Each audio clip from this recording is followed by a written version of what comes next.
റോമാക്കാർക്ക് എഴുതിയ സുവിശേഷം 7-ാം അധ്യായം 1 മുതൽ 25 വരെയുള്ള വാക്യങ്ങൾ. സഹോദരരെ, നിയമത്തിന് ഒരുവന്റെ മേൽ അധികാരമുള്ളത് അവൻ ജീവിച്ചിരിക്കുന്ന കാലം മാത്രമാണെന്ന് അറിഞ്ഞുകൂടെ? നിയമം അറിയാവുന്നിടത്തോളാണല്ലോ ഞാൻ സംസാരിക്കുന്നത്. വിവാഹിതയായ സ്ത്രീ ഭർത്താവ് ജീവിച്ചിരിക്കുന്നിടത്തോളം കാലം അവനോട് നിയമത്താൽ ബന്ധിക്കപ്പെട്ടിരിക്കുന്നു. ഭർത്താവ് മരിച്ചാൽ ഭർത്താവുമായി തന്നെ ബന്ധിക്കുന്ന നിയമത്തിൽ നിന്ന് അവൾ സ്വതന്ത്രയാകുന്നു. ഭർത്താവ് ജീവിച്ചിരിക്കെ അന്യപുരുഷനോട് ചേർന്നാൽ അവൾ വ്യഭിചാരിണി എന്ന് വിളിക്കപ്പെടും. ഭർത്താവ് മരിച്ചാൽ അവനുമായി തന്നെ ബന്ധിക്കുന്ന നിയമത്തിൽ നിന്ന് അവൾ സ്വതന്ത്രയാകും. പിന്നീട് മറ്റൊരു പുരുഷനെ വിവാഹം ചെയ്താൽ അവൾ വ്യഭിചാരിണിയാകുന്നില്ല. അതുപോലെ എൻ്റെ സഹോദരരെ, ക്രിസ്തുവിൻ്റെ ശരീരം മുഖേന നിയമത്തിന് നിങ്ങൾ മരിച്ചവരായി. ഇത് നിങ്ങൾ മരിച്ചവരിൽ നിന്ന് ഉയർപ്പിക്കപ്പെട്ടവൻ്റെ സ്വന്തമാകേണ്ടതിനും അങ്ങനെ നാം ദൈവത്തിനു വേണ്ടി ഫലം പുറപ്പെടുവിക്കേണ്ടതിനും അത്രേ. നാം ശാരീരിക അഭിലാഷങ്ങൾക്കനുസരിച്ച് ജീവിച്ചിരുന്നപ്പോൾ മരണത്തിന് ഫലങ്ങൾ പുറപ്പെടുവിക്കാൻ നിയമം വഴി പാപകരമായ ദുരാശകൾ നമ്മുടെ അവയവങ്ങൾ പ്രവർത്തിച്ചിരുന്നു. ഇപ്പോഴാകട്ടെ നാം നമ്മെ അടിമപ്പെടുത്തിയിരുന്നതിന് മരിച്ച് നിയമത്തിൽ നിന്ന് മോചിതരായി. ഇത് ആത്മാവിൻ്റെ പുതുമയിൽ നിയമത്തിൻ്റെ പഴമയിലുമല്ല, നാം ശുശ്രൂഷ ചെയ്യുന്നതിന് വേണ്ടിയാണ്. ആകയാൽ നാം എന്താണ് പറയേണ്ടത്? നിയമം പാപമാണോ? ഒരിക്കലുമല്ല. എങ്കിലും നിയമമില്ലാതിരുന്നെങ്കിൽ ഞാൻ പാപം എന്തെന്ന് അറിയുമായിരുന്നില്ല. മോഹിക്കരുത് എന്ന നിയമം അനുശാസിക്കാതിരുന്നെങ്കിൽ മോഹം എന്തെന്ന് ഞാൻ അറിയുമായിരുന്നില്ല. എന്നാൽ പ്രമാണം വഴി അവസരം കണ്ടെത്തി പാപം എല്ലാവിധ മോഹവും എന്നിൽ ജ്വനിപ്പിച്ചു. നിയമത്തിൻ്റെ അഭാവത്താൽ പാപം നിർജീവമാണ്. ഒരു കാലത്ത് നിയമം കൂടാതെ ഞാൻ ജീവിച്ചു. എന്നാൽ പ്രമാണം വന്നപ്പോൾ പാപം സജീവമാവുകയും ഞാൻ മരിക്കുകയും ചെയ്തു. ഇങ്ങനെ ജീവന് വേണ്ടിയുള്ള പ്രമാണം എനിക്ക് മരണമായി തീർന്നു. എന്തുകൊണ്ടെന്നാൽ പാപം കൽപ്പന വഴി അവസരം കണ്ടെത്തി എന്നെ ചതിക്കുകയും അതുവഴി എന്നെ കൊല്ലുകയും ചെയ്തു. നിയമം വിശുദ്ധം തന്നെ, കൽപ്പന വിശുദ്ധവും ന്യായവും നല്ലതുമാണ്. അപ്പോൾ നന്മയായിട്ടുള്ളത് എനിക്ക് മരണമായി തീർന്നെന്നോ? ഒരിക്കലുമില്ല. പാപമാണ് നന്മയായിട്ടുള്ളതിലൂടെ എന്നിൽ മരണം ഉളവാക്കിയത്. ഇത് പാപമായിട്ട് തന്നെ കാണപ്പെടുന്നതിനും കൽപ്പന വഴി പൂർവാധികം പാപകരമായിരുന്നതിനും വേണ്ടിയാണ്. നിയമം ആത്മീയമാണെന്ന് നാം അറിയുന്നു. ഞാൻ പാപത്തിന് അടിമയായി വിൽക്കപ്പെട്ട ജഡികനാണ്. ഞാൻ ചെയ്യുന്ന പ്രവൃത്തികൾ തന്നെ എനിക്ക് മനസ്സിലാകുന്നില്ല. എന്തെന്നാൽ ഞാൻ ഇച്ഛിക്കുന്നതല്ല, വെറുക്കുന്നതാണ് ഞാൻ പ്രവർത്തിക്കുന്നത്. ഞാൻ ഇച്ഛിക്കാത്തത് പ്രവർത്തിക്കുന്നെങ്കിൽ നിയമം നല്ലതാണെന്ന് ഞാൻ സമ്മതിക്കുന്നു. എന്നാൽ ഇപ്പോൾ അങ്ങനെ പ്രവർത്തിക്കുന്നത് ഞാനല്ല, എന്നിൽ കുടികൊള്ളുന്ന പാപമാണ്.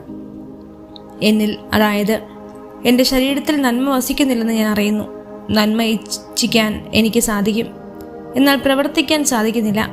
ഇച്ഛിക്കുന്ന നന്മയല്ല, ഇച്ഛിക്കാത്ത തിന്മയാണ് ഞാൻ പ്രവർത്തിക്കുന്നത്.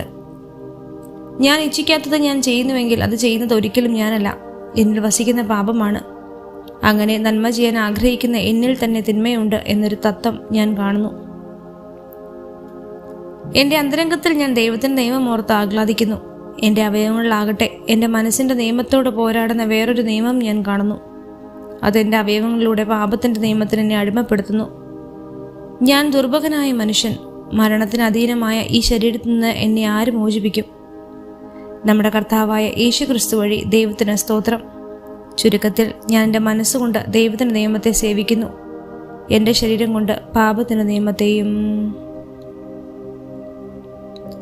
റോമാക്കാർക്ക് എഴുതിയ സുവിശേഷം 8-ാം അധ്യായം 1 മുതൽ 39 വരെയുള്ള വാക്യങ്ങൾ. ആകയാൽ ഇപ്പോൾ യേശുക്രിസ്തുവിനോട് ഐക്യപ്പെട്ടിരിക്കുന്നവർക്ക് ശിക്ഷാവധിയില്ല. എന്തെന്നാൽ യേശുക്രിസ്തുവിലുള്ള ജീവാത്മാവിൻ്റെ നിയമം നിന്നെ പാപത്തിൻ്റെയും മരണത്തിൻ്റെയും നിയമത്തിൽ നിന്ന് സ്വതന്ത്രനാക്കിയിരിക്കുന്നു. ശരീരത്താൽ ബലഹീനമാക്കപ്പെട്ട നിയമത്തിന് അസാധമായത് ദൈവം ചെയ്തു. അവിടുന്ന് തൻ്റെ പുത്രനെ പാപപരിഹാരത്തിന് വേണ്ടി പാപകരമായ ശരീരത്തിൻ്റെ സാദൃശ്യത്തിൽ അയച്ചുകൊണ്ട് പാപത്തിന് ശരീരത്തിൽ ശിക്ഷ വിധിച്ചു. ഇത് ശരീരത്തിൻ്റെ പ്രവണതകൾക്കനുസരിച്ച് ജീവിക്കാതെ ആത്മാവിൻ്റെ പ്രചോദനമനുസരിച്ച് ജീവിക്കുന്ന നമ്മിൽ നിയമത്തിൻ്റെ അനുശാസനം സഫലമാകുന്നതിന് വേണ്ടിയാണ്. എന്തെന്നാൽ ജഡികമായി ജീവിക്കുന്നവർ ജഡിക കാര്യങ്ങൾ മനസ്സ് വയ്ക്കുന്നു, ആത്മീയമായി ജീവിക്കുന്നവരാകട്ടെ ആത്മീയ കാര്യങ്ങൾ മനസ്സ് വയ്ക്കുന്നു.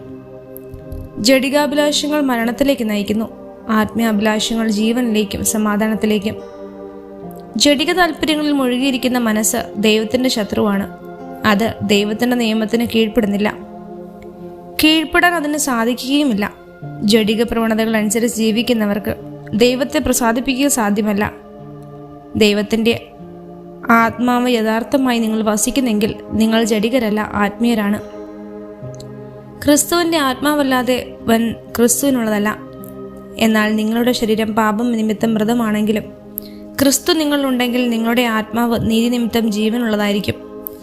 യേശുവിനെ മരിച്ചവരിൽ നിന്ന് ഉയർപ്പിച്ചവൻ്റെ ആത്മാവ് നിങ്ങൾ വസിക്കുന്നുണ്ടെങ്കിൽ യേശുക്രിസ്തുവിനെ ഉയർപ്പിച്ചവൻ നിങ്ങളുടെ മർത്യശരീരങ്ങൾക്കും നിങ്ങൾ വസിക്കുന്നവൻ്റെ ആത്മാവിനാൽ ജീവൻ പ്രദാനം ചെയ്യും. ആകയാൽ സഹോദരരെ, ജഡിക പ്രവണതകൾക്കനുസരിച്ച് ജീവിക്കാൻ നാം ജഡത്തിന് കടപ്പെട്ടവരല്ല. ജഡികരായി ജീവിക്കുന്നെങ്കിൽ നിങ്ങൾ തീർച്ചയായും മരിക്കും. എന്നാൽ ശരീരത്തിൻ്റെ പ്രവണതകളെ ആത്മാവിനാൽ നിഹനിക്കുന്നെങ്കിൽ നിങ്ങൾ ജീവിക്കും. ദൈവാത്മാവിനാൽ നയിക്കപ്പെടുന്നവരെല്ലാം ദൈവത്തിൻ്റെ പുത്രന്മാരാണ്. നിങ്ങളെ വീണ്ടും ഭയത്തിലേക്ക് നയിക്കുന്ന അടിമത്തത്തിൻ്റെ ആത്മാവിനെയല്ല, മറിച്ച് പുത്ര സ്വീകാര്യത്തിൻ്റെ ആത്മാവിനെയാണ് നിങ്ങൾ കൈക്കൊണ്ടിരിക്കുന്നത്. ഈ ആത്മാവ് മൂലമാണ് നാം ആഭാ പിതാവേ എന്ന് വിളിക്കുന്നത്. നാം ദൈവത്തിൻ്റെ മക്കളാണെന്ന് ഈ ആത്മാവ് നമ്മുടെ ആത്മാവിനോട് ചേർന്ന് സാക്ഷി നൽകുന്നു. നാം മക്കളെങ്കിൽ അവകാശികളുമാണ്, ദൈവത്തിൻ്റെ അവകാശികളും ക്രിസ്തുവിൻ്റെ കൂട്ടവകാശികളും. എന്തെന്നാൽ അവനോടൊപ്പം ഒരിക്കൽ മഹത്വപ്പെടേണ്ടതിന് ഇപ്പോൾ അവനോടുകൂടെ നാം പീഡനം അനുഭവിക്കുന്നു. നമുക്ക് വെളിപ്പെടാനിരിക്കുന്ന മഹത്വത്തോട് തുലനം ചെയ്യുമ്പോൾ ഇന്നത്തെ കഷ്ടതകൾ നിസ്സാരമാണെന്ന് ഞാൻ കരുതുന്നു. സൃഷ്ടപ്രപഞ്ചം ദൈവമക്കളുടെ വെളിപ്പെടുത്തലിനെ ആകാംക്ഷയോടെ കാത്തിരിക്കുന്നു. അത് വ്യർത്ഥതയ്ക്ക് അടിമപ്പെട്ടിരിക്കുന്നു. സ്വന്തം ഇഷ്ടത്താലല്ല, പ്രത്യാശ കൊടുത്ത് അതിനെ അധീനമാക്കിയവൻ്റെ അഭീഷ്ടപ്രകാരം സൃഷ്ടി ജീർണതയുടെ അടിമത്തിൽ നിന്ന് മോചിതമാവുകയും ദൈവമക്കളുടെ സ്വാതന്ത്ര്യം പ്രാപിക്കുകയും ചെയ്യും. സമസ്ത സൃഷ്ടികളും ഒന്നു ചേർന്ന് ഇതുവരെയും ഈറ്റുനോവ് അനുഭവിക്കുകയും നെടുവീർപ്പെടുകയും ചെയ്യുന്നുവെന്ന് നമുക്കറിയാം. സൃഷ്ടി മാത്രമല്ല, ആത്മാവിൻ്റെ ആദ്യഫലം ലഭിച്ചിരിക്കുന്ന നാമും നമ്മുടെ ശരീരങ്ങളുടെ വീണ്ടെടുപ്പാകുന്ന പുത്രതുല ബുദ്ധി പ്രതീക്ഷിച്ചുകൊണ്ട് ആന്തരികമായി വിലപിക്കുന്നു. ഈ പ്രത്യാശയിലാണ് നാം രക്ഷ പ്രാപിക്കുന്നത്. കണ്ടു കഴിഞ്ഞാൽ പിന്നെ പ്രത്യാശയല്ല. താൻ കാണുന്നതിനെ ഒരുവൻ എന്തിനു പ്രത്യാശിക്കണം? എന്നാൽ കാണാത്തതിനെയാണ് നാം പ്രത്യാശിക്കുന്നതെങ്കിൽ അതിനുവേണ്ടി നാം സ്ഥിരതയോടെ കാത്തിരിക്കും. നമ്മുടെ ബലഹീനതയിൽ ആത്മാവ് നമ്മെ സഹായിക്കുന്നു. വേണ്ടവിധം പ്രാർത്ഥിക്കേണ്ടത് എങ്ങനെയെന്ന് നമുക്ക് അറിഞ്ഞുകൂടാ. എന്നാൽ അവാച്യമായ നെടുവീർപ്പുള്ള ആത്മാവ് തന്നെ നമുക്ക് വേണ്ടി മാധ്യസ്ഥം വഹിക്കുന്നു. ഹൃദയങ്ങൾ പരിശോധിക്കുന്നവൻ ആത്മാവിൻ്റെ ഇംഗിതം ഗ്രഹിക്കുന്നു. എന്തെന്നാൽ ആത്മാവ് ദൈവഹിതം അനുസരിച്ചാണ് വിശുദ്ധർക്ക് മാധ്യസ്ഥം വഹിക്കുന്നത്.